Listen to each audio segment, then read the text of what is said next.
ভারতের রাজধানী নয়াদিল্লির বাসিন্দাদের ন্যূনতম পরিষেবাটুকু দিতে সরকার ব্যর্থ হয়েছে বলে মনে করছেন দেশটির পররাষ্ট্রমন্ত্রী এস জয়শঙ্কর।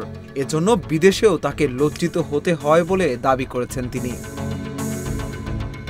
দিল্লিতে দিল্লি বিকশিত ভারত শীর্ষক অনুষ্ঠানে রাজধানী শহরে বসবাসকারী দক্ষিণ ভারতীয়দের সঙ্গে সাক্ষাৎ করেন এস জয়শঙ্কর।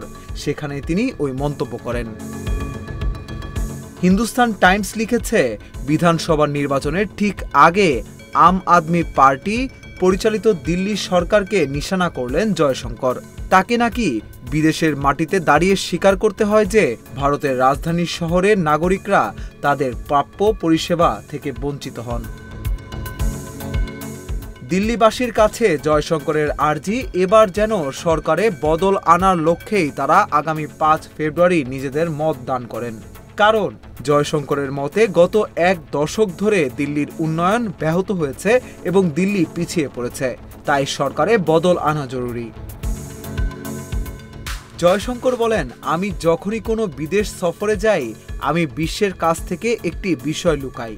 আমি যখন বিদেশ যাই তখন আমার এটা বলতে লজ্জা করে যে আমাদের রাজধানীতে বসবাসকারী মানুষ আবাসন পায় না, রান্নার গ্যাসের সিলিন্ডার পায় না, অথবা জল জীবন মিশনের অধীনে নলবাহিত পানীয় জল পায় না এবং আয়ুষ্মান ভারত প্রকল্পের সুবিধা পায় না।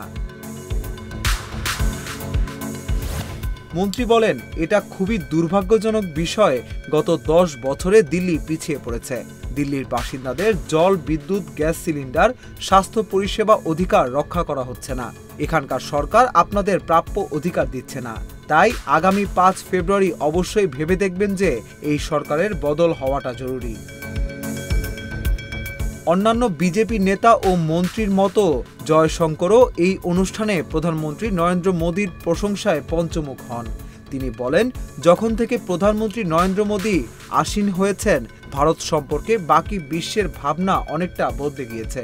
বিশ্ব দেখেছে সারা পৃথিবীতে যখন মন্দা চলেছে তখনও আমরা 6 থেকে 7% বৃদ্ধি বজায় রেখেছি।